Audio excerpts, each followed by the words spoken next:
आज के 4 का चौका की।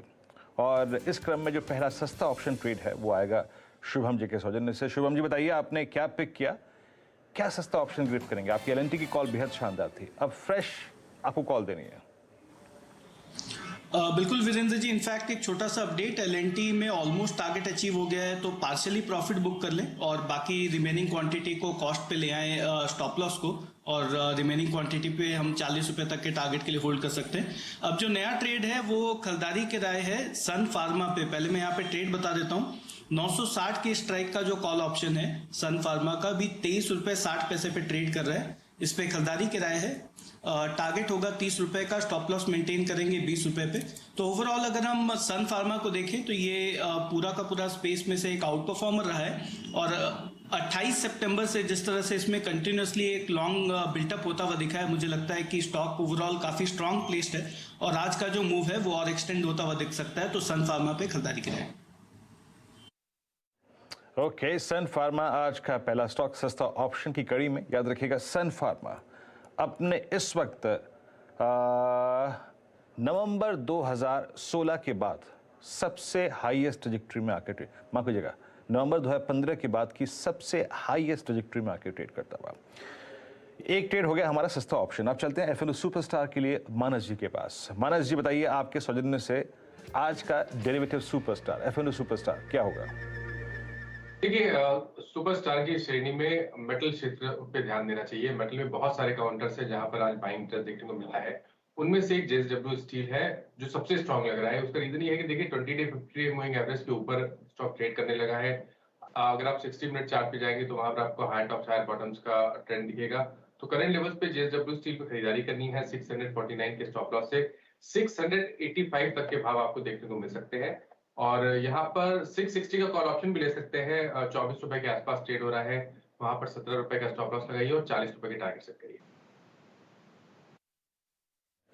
ये मानस का एक ट्रेड भी है, और याद रखिएगा ये जो एफएनओ सुपरस्टार है ना, ये आपको एक हिंट दे रहा है कि जनाब सारे मेटल्स जो हैं डे हाई पर। निफ्टी मेटल इंडेक्स डायरेक्टर साहब प्लीज स्क्रीन पर रख दीजिएगा व्यूअर्स की हेल्प के लिए। It's a day high.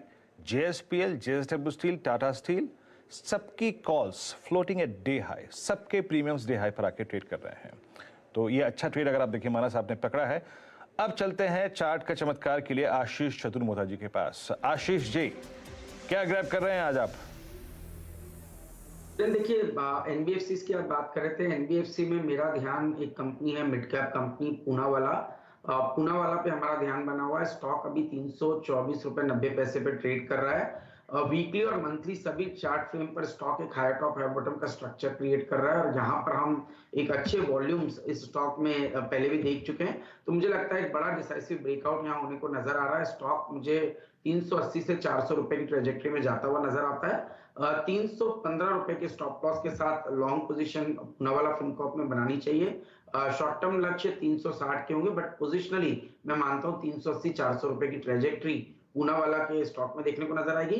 और पहले भी हमने इस पे चर्चा की थी। तो स्टॉक एक बहुत ही बेहतरीन प्रमोटर इसके अंदर में आ चुके हैं, तो जिसकी वजह से बैलेंस शीट बहुत स्ट्रांग हो चुकी है। और इस समय पे 60% लैंडिंग जो है आने वाले समय में सिक्योर्ड लैंडिंग में कन्वर्ट होगा, 40% अनसिक्योर्ड में होगा। और जिस तरह से रेटिंग अपग्रेड्स स्टॉक के अंदर आए हैं, मुझे लगता है ये स्टॉक एक बेहतरीन परफॉर्मेंस आपको आने वाले कुछ महीनों में करता हुआ नजर आ सकता है। साथ ही साथ एक अपडेट मैं देना चाहूंगा, एपीएल अपोलो पे स्टॉक ऑलरेडी 6% ऊपर है, पर बहुत ही बढ़िया वॉल्यूम यहाँ पर आ रहे हैं। तो जैसा हमने 1200 रुपए के लक्ष्य की बात की थी, उसको मैं रिवाइज करना चाहूंगा। और मेरा मानना है स्टॉक 1250 1260 की ट्रेजेक्टरी में बढ़ता हुआ नजर आ रहा है। अब स्टॉप लॉस जिसकी बात हमने 970 की बात की थी, उस स्टॉप लॉस को रिवाइज करके 1110 का स्टॉप लॉस रखकर लॉन्ग ट्रेड अभी भी एपीएल अपोलो में बनाए रखना चाहिए। जी, एपीएल अपोलो का अगर आप देखें, आप वकालत करते हुए फिर से यहाँ पर, लेकिन पूनावाला फिनकॉर्प आपकी स्क्रीन पर आप देखें आज का आपका ट्रेड है। अब चलते हैं गौरांग जी के पास। आज का मिड कैप फंडा, गौरांग जी बताइए मिड कैप में क्या पिक कर रहे हैं आप इस वक्त, और मिड कैप इंडेक्स अच्छा करता हुआ डे हाई की ट्रैजेक्टरी में? वीरेंद्र, बैंकिंग क्षेत्र वित्तीय क्षेत्र में से, और इसके ऊपर टिप्पणी हमने शुरुआत में भी की थी। तो यहाँ पर हम एक स्मॉल या माइक्रो फाइनेंस कह सकते हैं आप, एयू स्मॉल फाइनेंस पिछली बार जब मेरी नज़र पड़ी थी 620-21 के आसपास कामकाज कर रहा था और हमें लग रहा है कि ये पूरा वित्तीय क्षेत्र जो है वो बहुत बेहतरीन तरीके से दूसरी तिमाही के नतीजे जो आएंगे वो काफ़ी लोगों को आश्चर्य भी हो सकता है वीरेंद्र। और हमारी जो सोच और विचारधारा है कि ये ऋण की मांग को लेकर के जो लोन बुक ग्रोथ होना है उसमें तो आपको इजाफे होते हुए देखेंगे, लेकिन मार्जिन्स भी आपको बेहतरीन तरीके से सुधरते हुए नजर आएंगे। तो ये एक बेहतरीन विकल्प है एयू स्मॉल फाइनेंस बैंक, जहां पर आप बुनियादी दर के आधार पर थोड़ी बहुत लंबी अवधि के लिए खरीदारी कर सकते हैं। एयू स्मॉल फाइनेंस बैंक आपकी स्क्रीन पे ये है गौरांग जी का आज का मिड कैप फंड। आपकी स्क्रीन पे 4 प्रकार के रेट्स आए थे, और चाहे वो मिड कैप का हो, चाहे वो एफएनओ सुपरस्टार हो, चाहे वो टेक्निकल कॉल हो, चाहे ऑप्शन ट्रेड हो। सस्ता ऑप्शन शुभम अग्रवाल जी के सौजन्य से आया था 26-25 पर। आप देखेंगे कॉल सन फार्मा की 960 की। सन फार्मा 2015 के बाद की हाईएस्ट विक्ट्री पे। उसके बाद ट्रेड आया था आज मानस जी के सौजन्य से, वो था मेटल्स में जेएसडब्ल्यू स्टील 685 का टारगेट है 667 पे ट्रेड करता हुआ। शुभम जी ने आज जो आई थिंक माफ कीजिएगा, उसके बाद एपीएल आशीष चतुर्वेदी जी का ट्रेड था पूना वाला फिनकॉर्प, वो आपकी स्क्रीन पे है और अच्छा करता हुआ डे हाई की ट्रेजेक्ट्री में। इट्स 680 और 400 जहां पे आशीष ने अपना टारगेट प्लेस किया है।